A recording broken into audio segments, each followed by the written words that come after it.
kayo mag-alala dahil itong forest na ito sa friendly forest, walang mga tiger and dinosaur dito. Kaya po siya tinawag na friendly forest dahil marami pong ahas dito. There's a lot of snakes here, but that's not true kasi nasa forest. By the way, this resort po was sitting on the lower slope of Mount Talomo. This mountain is sa Mount Talomo, and ang Mount Apo isa sa likuran po ng bundok na ito. So hindi po natin makikita yung view ng Mount Apo dahil masyadong malayo na po siya, and it's already been blocked with a tall tree. So we are on 3,000 feet above sea level right now, kaya po yung weather dito is pabago-bago po siya anytime. Kanina is mainit din, ngayon is umulan na po siya. Minsan naman po ay nagpo-fog po dito, paswerte-swerte na lang po yan kung maaabutan or hindi. Kaya din po yung malamig po yung hangin because we're in a high elevated area or nasa mataas ay na bahagi ng bundok. Ayan. So yung mangosteen naman, mangosteen was traditionally used for the medicine which is the FX3.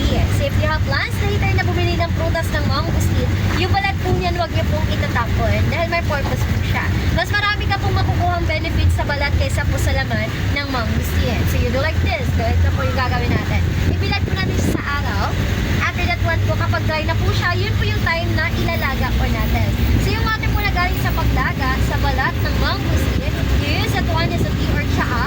It's a cleansing for the body, the antioxidant. So it helps to remove the toxins inside in our body. And also for those high bloods naman, nakakatulong po siya to lower your blood pressure or blood sugar. So mas better po ang mga pure at herbal than to the process already here. For those plantitas and plantitas naman, sa mga may plano magtanim ng mangosteen trees, mag-aantay po muna tayo ng 8 to 15 years bago tayo bibigyan ng bunga.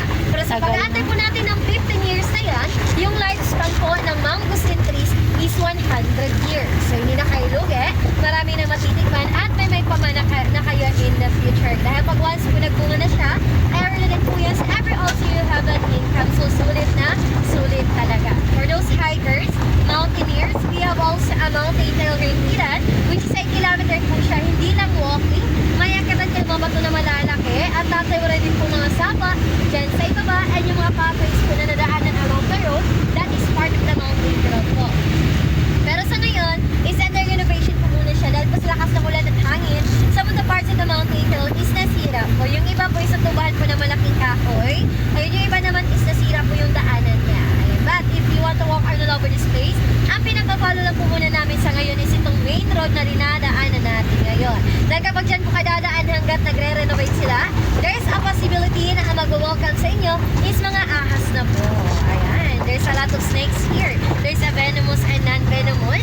Meron din pong ahas na humahabol, which is the banacon or the Philippine cobra. But don't worry, they are friendly and kind and masunuri. Ayan. Hindi na po yan sila agad dito. Diyan lang po yan sila sa ibaba. Dahil lahat po ng ahas dito sa ilan, in-undergo na po namin ang orientation. Para alam nila yung kung saan yung boundaries nila. Kasi medyo nawawala na sila sa kanilang mga lure. And now we're approaching our second stop over the Tinugdan. Tinugdan is from Visayan route toward Tubod or Pinanggalingan or Ilikanan or Pinagmulan kung saan pa na nagsimula ang lahat. So wala na kapila dito, mga estatwa lang po na nag-iisang bahay, which is our tribute and showcasing for the life of the indigenous people here in Mindanao, which is ang mga Lumores. Ayan. So